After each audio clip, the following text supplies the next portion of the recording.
Olá, alunos e alunas. Na última videoaula, a gente falou sobre algumas características que compunham a Europa feudal, alguns aspectos políticos, econômicos, sociais e culturais que caracterizavam a Europa durante a Idade Média. Agora a gente vai falar sobre algumas transformações que passaram a ocorrer na Europa, principalmente a partir do século XI, que são transformações que marcam a transição, uma lenta transição da Idade Média para a Idade Moderna na Europa. Vamos começar com algumas inovações agrícolas.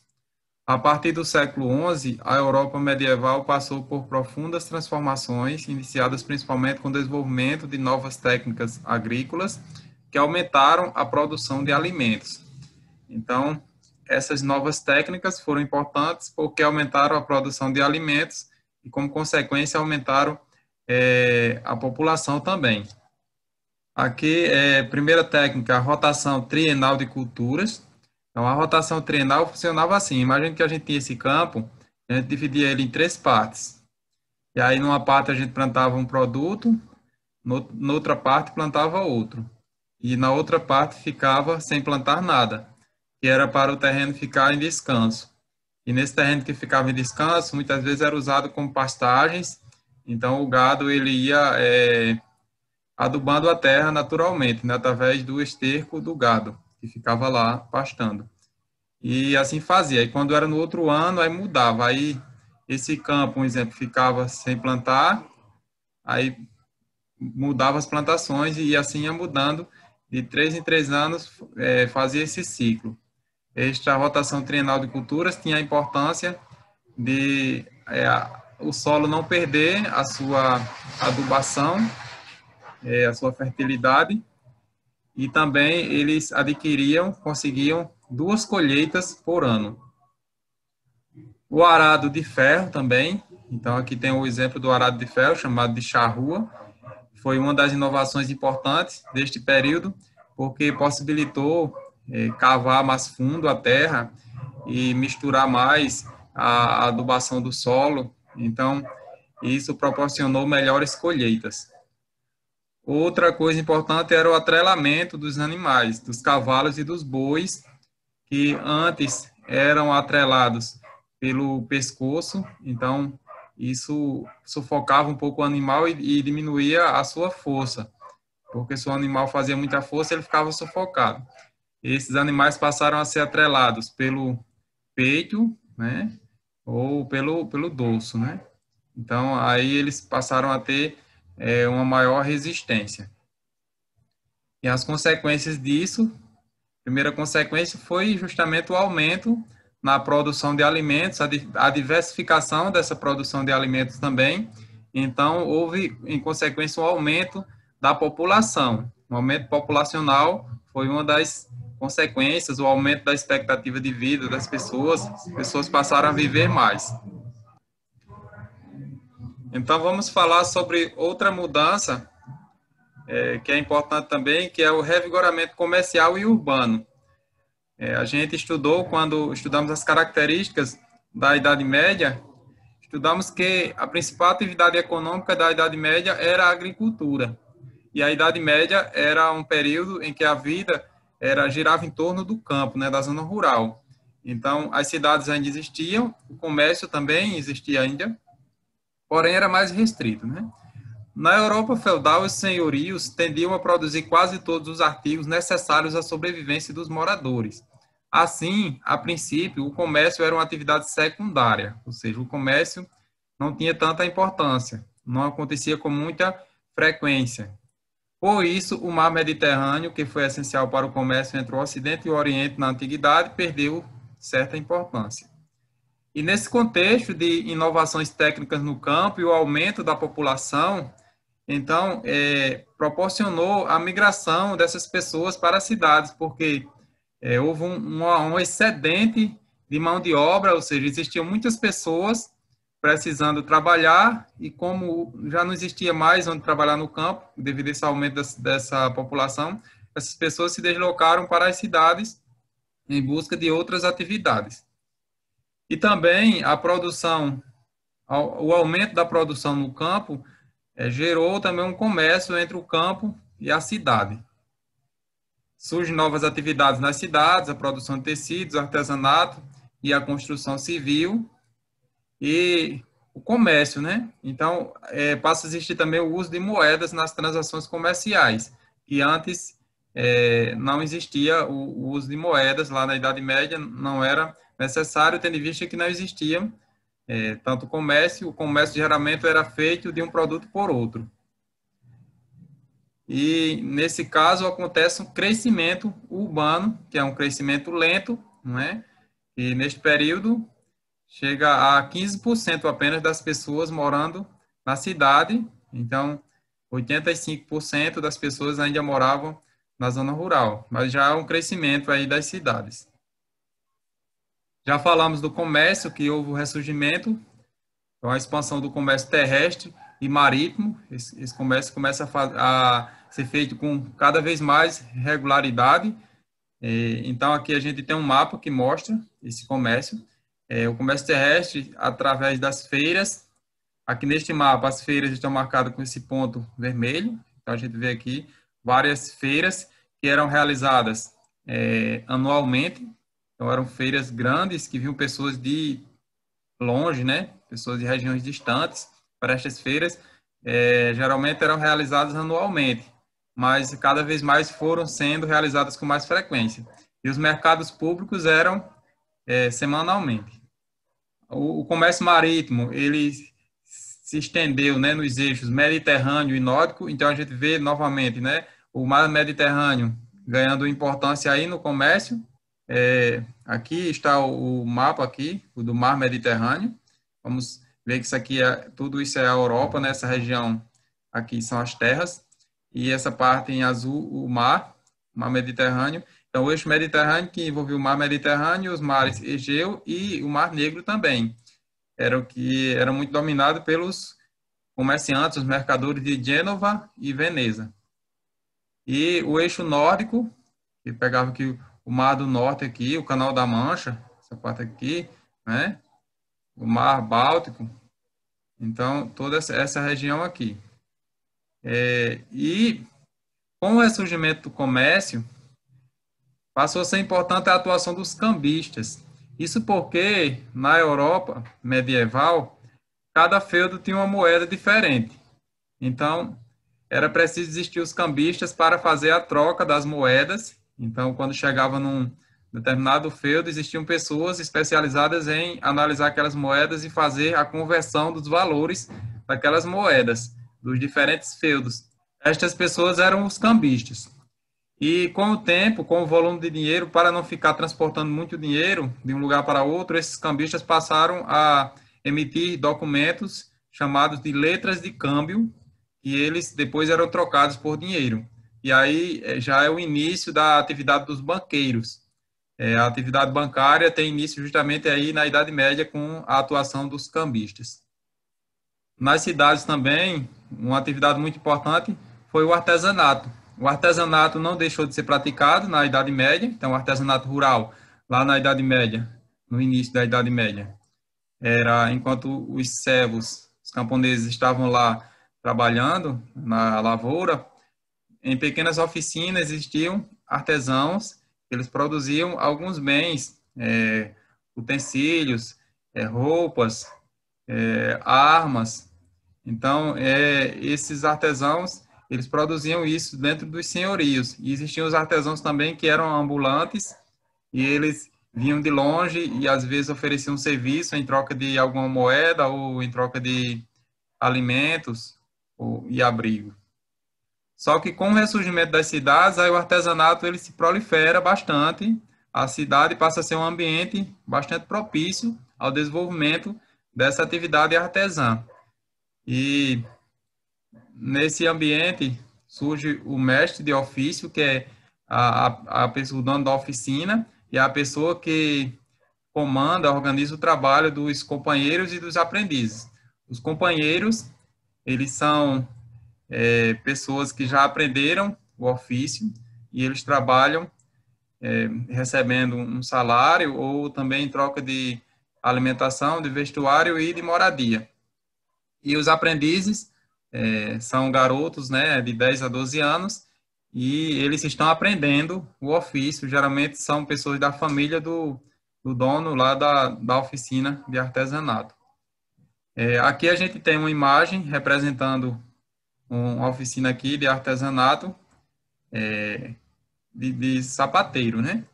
Então, possivelmente isso aqui deve ser o mestre de ofício, aqui o companheiro e aqui o aprendiz, apresentando isso aqui. As pessoas que faziam parte de uma mesma atividade artesã, eles se organizavam em corporações, que eram organizações que elas controlavam o preço e controlavam a concorrência também, para evitar a concorrência desleal. Então, elas controlavam toda a produção artesanal. Uma pessoa não poderia fazer, produzir, por exemplo, sapatos, se ele não fizesse parte da corporação dos sapateiros. Então, as corporações, elas eram organizações que controlavam a produção artesã. Uma outra coisa importante também, um evento que marcou essa passagem aí da Idade Média para a Idade Moderna, a partir do século XI, foram as Cruzadas. No século XI, com a ideia de unificar a cristandade na luta contra os inimigos de Cristo, dentro e fora da Europa, a Igreja lançou o movimento da Guerra Santa, mais tarde conhecido como Cruzadas. Então, era uma guerra cujo objetivo eram os europeus, os cristãos europeus, retomarem Jerusalém, que era a Terra Santa, a terra onde Jesus nasceu. Aqui a gente tem uma imagem de Jerusalém na atualidade. Então, o objetivo principal era o objetivo religioso, né, de tomar Jerusalém, que estavam no poder dos turcos. Jerusalém já esteve no poder dos árabes desde o século VII, e em 1076 passou para o poder dos turcos, e o Papa, ele ordenou, convocou as cruzadas justamente em 1095. Só que existiam também outros objetivos com as cruzadas, objetivos políticos e econômicos. A nobreza tinha como objetivo obter terras e riquezas lá naquela região, assim como também isso era importante para o clero. E já os comerciantes, eles queriam retomar o comércio, tinham como objetivo retomar o comércio com o Oriente. E as pessoas mais simples também, elas iam em busca de uma vida melhor, em uma terra diferente. Então, eram motivos também econômicos e não apenas religiosos. Sobre as consequências das cruzadas, embora elas tenham, né, de início, tomaram Jerusalém e depois perderam de novo Jerusalém, mas a principal consequência foi o enfraquecimento do sistema feudal, isso porque muitos nobres, eles se endividaram para poder ir até essas cruzadas, muitos morreram nas cruzadas também, muitos servos que foram para as cruzadas também não retornaram, então houve um enfraquecimento aí do sistema feudal e da servidão na Europa, um enfraquecimento da nobreza também, nesse contexto. Houve o aumento do comércio aí entre o Oriente e o Ocidente, justamente com um retorno da importância do mar Mediterrâneo neste comércio. Então, passa a trafegar cada vez mais navios nessa região aí do mar Mediterrâneo. Esta época também foi uma época onde teve peste, fome e rebelião. Então, no século XIV, aí já no final aí da Idade Média, o crescimento econômico que vinha ocorrendo desde o século XI na Europa Ocidental foi gradualmente dando lugar à estagnação. Então, começou aquele crescimento com as inovações técnicas, com a expansão das áreas de cultivo, ou seja, as pessoas cultivando em outros campos, mas aí chegou um momento, aí a população começou a crescer, e chegou um momento que esse crescimento já não era mais possível de se realizar e estagnou. Então, houve uma queda da produção agrícola, principalmente pelo cultivo de solos que não eram férteis, ou seja, aqueles solos férteis mais propícios à agricultura já tinham sido cultivados, e aí começou a se cultivar outros solos que já não eram adequados, e também começou a se cultivar a região de pastagens do gado. Então, Isso diminuía a adubação natural que o gado trazia. Tudo isso foi diminuindo, houve uma queda na produção agrícola.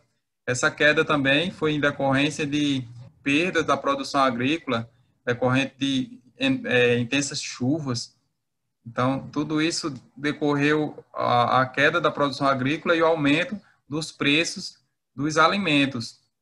Então, a fome volta aí a assolar a Europa, e junto com a fome também as epidemias. Então, a peste negra foi a principal epidemia deste período.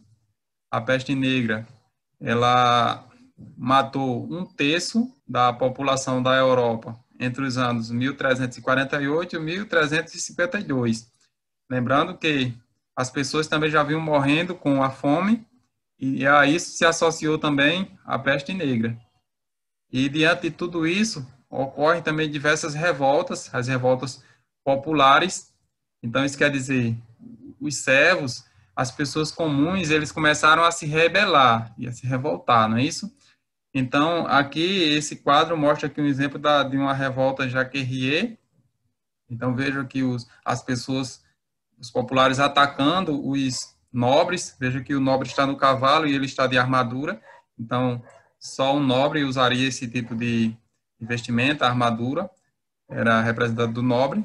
E aí, as pessoas comuns aqui com os equipamentos aqui, devem ser machados, atacando essas pessoas. Então, foram revoltas que ocorreram neste período aqui, neste contexto de fome, de doenças e também de guerras. As pessoas começaram a se rebelar. E já chegando aqui ao final desta videoaula, vamos falar sobre a centralização monárquica. A gente estudou nos aspectos políticos da Idade Média que eram caracterizadas pela descentralização política, onde o rei ele dividia o seu poder com os nobres em seus domínios. Então, cada nobre em seus domínios, eles tinham autoridade e poder, e o rei dividia essa autoridade com esses nobres. Mas aí, no final, né, da Idade Média, vai acontecer o processo de centralização monárquica. Então, apesar dessas transformações ocorridas entre os séculos XI e XIV terem favorecido o enriquecimento de uma nascente burguesia, havia muitos obstáculos para a expansão desse novo grupo social. Então, surgiu um novo grupo social chamado burguesia. A gente estudou na Idade Média, né, no início lá, que os 3 grupos sociais eram nobreza, clero e os trabalhadores. E aí surge esse novo grupo com o ressurgimento do comércio, que é a burguesia, justamente as pessoas que vivem da atividade comercial. Só que havia muitos obstáculos para a expansão desse novo grupo social. Primeiro, para eles deslocarem os seus produtos de um feudo para outro, de um senhorio para outro, de uma cidade para outra, então eles tinham que passar por vários feudos diferentes. E em cada feudo se pagavam taxas diferentes, cada feudo tinha uma moeda diferente, cada feudo tinha leis diferentes. Então isso ficava difícil porque eles tinham que pagar várias taxas, então dificultava esse processo de comércio. E também o fato de existir diferentes moedas, isso dificultava as transações comerciais, que sempre tinha que estar ali trocando as moedas, vendo qual era o valor das moedas. Então, era importante, no caso, centralizar o poder na figura do rei, porque aí iria estabelecer uma taxa única, iria estabelecer também um tipo único de moeda, leis únicas também. Então, a burguesia, ela achou interessante, ela apoiou essa centralização do poder na figura do rei. E quais grupos foram contra e quais foram favoráveis a esta centralização? Os favoráveis foram principalmente a burguesia, e que foi apoiado também por uma parte da nobreza, aquela parte da nobreza que havia sido arruinada com as guerras, as revoltas. Então, elas entendiam que elas poderiam encontrar algum benefício político junto ao rei, nessa centralização do poder. E os grupos que foram contra foram justamente a igreja, o clero, né, e também a alta nobreza, que a igreja entendia que o crescimento do poder do rei poderia enfraquecer, né, a figura do Papa, que nessa época tinha muito poder, talvez até mais do que os reis. E nesse caso, nesse contexto, justamente ocorre a formação dos estados modernos na Europa. Então, quando a gente diz que houve a formação desses estados modernos, é que houve um processo de centralização do poder na figura do rei. Finalizando aqui esta videoaula, em que a gente falou sobre a passagem da Idade Média para a Idade Moderna lá na Europa, a gente abordou principalmente alguns aspectos ligados à política, já o que a gente abordou por último, que foi o processo de centralização do poder político, a sociedade, onde a gente pode citar o surgimento de uma nova classe social, a emergência de uma nova classe social, que foi a burguesia, e também a diminuição da servidão, que foi uma característica social também importante. Com aquelas revoltas, muitos servos, eles conseguiram, depois das revoltas, das guerras, das epidemias, muitos servos conseguiram se livrar desse sistema de servidão. Conseguiram alguma terra e conseguiram também ir para as cidades e trabalhar em outras atividades. E mudança na economia, principalmente com o ressurgimento do comércio. Essa é a principal mudança econômica que ocorre nesse período, onde a Idade Média é bastante caracterizada pela economia rural baseada na agricultura, e neste contexto a gente teve o ressurgimento do comércio como uma atividade importante. A gente não falou ainda nesse ponto o aspecto cultural, certo? Mas a gente falou desses três aspectos: política, sociedade e economia. E aí, ao fim desta videoaula, como uma atividade de verificação que vocês assistiram à videoaula, eu solicito de vocês que vocês justamente digam quais foram os três aspectos abordados nesta videoaula, as três mudanças ocorridas na Idade Média nesse contexto de transformação na Europa medieval.